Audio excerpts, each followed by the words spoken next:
Bonjour à tous. Aujourd'hui, pour le bonheur des habitudes saines, je vais vous parler d'organisation. Mais qu'est-ce qu'il y a de sain et qu'est-ce que nous apporte comme bonheur de s'organiser? Il y a beaucoup d'impacts. Imaginez-vous quand, surtout pour le travail, l'organisation est super pratique. Disons, un mécanicien qui s'amuse à tout bien placer dans son tiroir, souvent même avoir peut-être un trou parfait pour chaque outil, chaque chose, chaque pièce, pour justement rapidement les retrouver. Fait que c'est un des bienfaits en fin de compte, c'est de retrouver rapidement quelque chose, ce qui fait qu'on enlève un stress du fait de chercher. Si on cherche trop longtemps quelque chose, ça peut nous créer un stress qui n'est pas nécessaire, puis ça nous fait perdre du temps. Fait que c'est une économie de temps et ça nous fait du bien, simplement, de nous décompresser, de savoir que telle chose est à telle place. C'est en quelque sorte rassurant de juste pouvoir dire c'est là, puis si j'ai besoin, je le prends et je l'ai directement sous la main. Ça nous met dans une... Oui, c'est une zone de confort, ça fait du bien. Est-ce qu'on a besoin de faire ça pour tout, d'avoir une aussi grosse organisation, genre on fait ça pour les plateaux de fourchette, on dirait que soit parfaitement enligné, soit tout un trou parfait.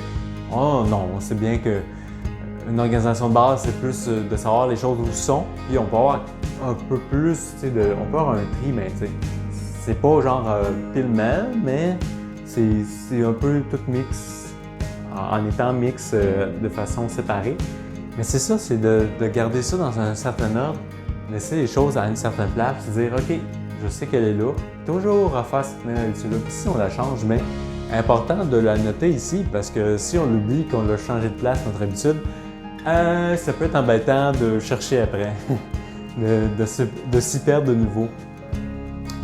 Puis, en venant à l'organisation aussi, maintenant qu'on a tous des ordinateurs, on est beaucoup sur les ordinateurs. C'est comme la place où il est encore plus facile de se désorganiser, de s'y perdre tellement qu'il y a d'informations, de choses qui peuvent nous intéresser. C'est ça dans nos cookies Internet qu'on pense pas, mais c'est assez important de commencer d'avance, de séparer nos sujets et de se créer une organisation dans l'ordinateur qui va tranquillement s'imprégner dans notre tête puis de répéter ce type d'organisation-là qu'on va prendre, soit dans les cookies, dans d'autres dossiers qu'on va avoir dans notre ordinateur pour que ce soit de certains projets, certaines choses qu'on veut choisir de faire, pour garder encore une plus grande carte et retrouver toujours facilement ce qu'on a besoin ici et maintenant. Fait que, en fait, ce que ça procure, on l'observe, c'est une tranquillité mentale. Oui, ça va être rassurant, mais on a plus de sérénité, on est plus serein parce qu'on sait où ce que les choses sont. Surtout quand c'est des documents importants qu'on a mis sur notre ordinateur et qu'on se met à les chercher, c'est pas pratique. Fait que là, les organiser, de mettre en place, de dire ça c'est là, de pouvoir les retrouver rapidement, c'est super important. Surprenamment, je crois que l'organisation n'est pas quelque chose d'inné, encore une fois.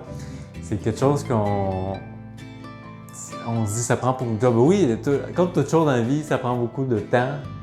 Commencer. Mais ça prend pas beaucoup de temps en fait de commencer à le faire. Des fois, au début, il faut juste pas être exigeant, c'est de commencer à le faire. Souvent, c'est dans toute chose, quand on commence à faire quelque chose, soyez pas exigeant, faites-le. Commencez à quelque part, comme l'organisation, des fois, c'est pas clair dans notre tête, on sait pas où on s'en va, mais des fois, c'est de trouver des mots, puis on peut les changer. C'est ça qui est le fun, quel que soit le temps que ça va prendre au début, c'est du temps bien investi quand on va être bien organisé après parce qu'on va économiser des heures et des heures de plaisir, de recherche, de choses qu'on aurait pu juste organiser au départ. Puis, dernière chose, l'organisation aussi, quand on commence à faire ça physiquement, c'est ici que ça a un impact dans notre tête. Si les idées sont claires physiquement, mais ça veut dire que dans notre tête aussi, on a commencé à classer les choses d'une certaine façon, on a une organisation.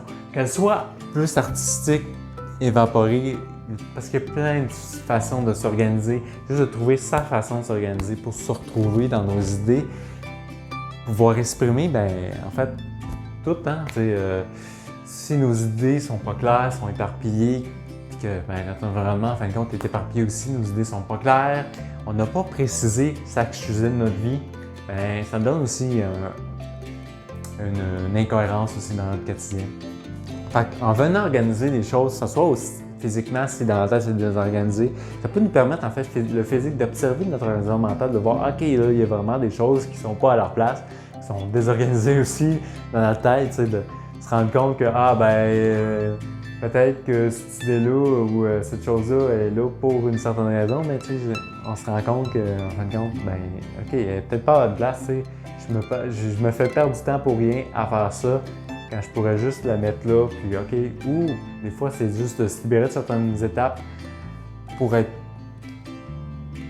plus vite vers ce qu'on a envie de faire, tu sais, nos choix premiers, en fait, nos priorités, qu'on n'a pas peut-être cette aussi, mais savoir, en fait, notre tête, si la joie est là, bien, c'est un peu comme un jardin, hein, notre tête aussi, un coup que tout est placé, parce qu'il y a des jardins, la permaculture, c'est une forme de jardin qui paraît désorganisée. C'est la meilleure forme, mais il y a une affaire, c'est que tout se nourrit ensemble. C'est ça la permaculture. Et a besoin de rien en plus, pratiquement. C'est aucun entretien. Fait que c'est tout se nourrit de soi, tout se concorde. Puis, si tu as organisé ça parce que tu sais que dans ce tal-là, par exemple, il va y avoir telle chose. Il va y avoir des tomates, il va y avoir peut-être pas des carottes, dépendant comment tu places ça, mais sans être le jardinier, je peux pas dire qu'est-ce qui va ensemble, là. Mais on va dire quand même des carottes, des betteraves et ainsi de suite. T'sais. On a plein de légumes ensemble mélangés, des épices aussi dans tout ça. Les épices vont peut-être donner un peu de saveur aux tomates, si c'est du basilic ou de l'origan. C'est comme des mix comme ça. Puis en même temps, dans les racines sous terre, ils vont s'envoyer certains nutriments que peut-être certains ont besoin et tout. Puis si tu as planté la mauvaise légume, la mauvaise fines herbes ou la mauvaise herbe, disons, médicinale dans la table, ben elle va tendance soit qu'elle va mourir, soit qu'elle va tuer d'autres plantes autour. C'est aussi ça l'organisation va permettre, c'est d'éviter de tout perdre son jardin, de pouvoir garder vraiment ce qu'on a véritablement besoin dans le moment présent pour nous. Ce qui fait le tour de mon sujet que je ne vais pas rallonger parce que ça va devenir trop mental et je veux garder ça léger pour vous, le bonheur des épisodes zen. Pour un prochain sujet, je vais parler du désordre. Vous allez bien apprécié. Fait que pensez à vous abonner et je vous dis donc à bientôt et au plaisir. Au revoir.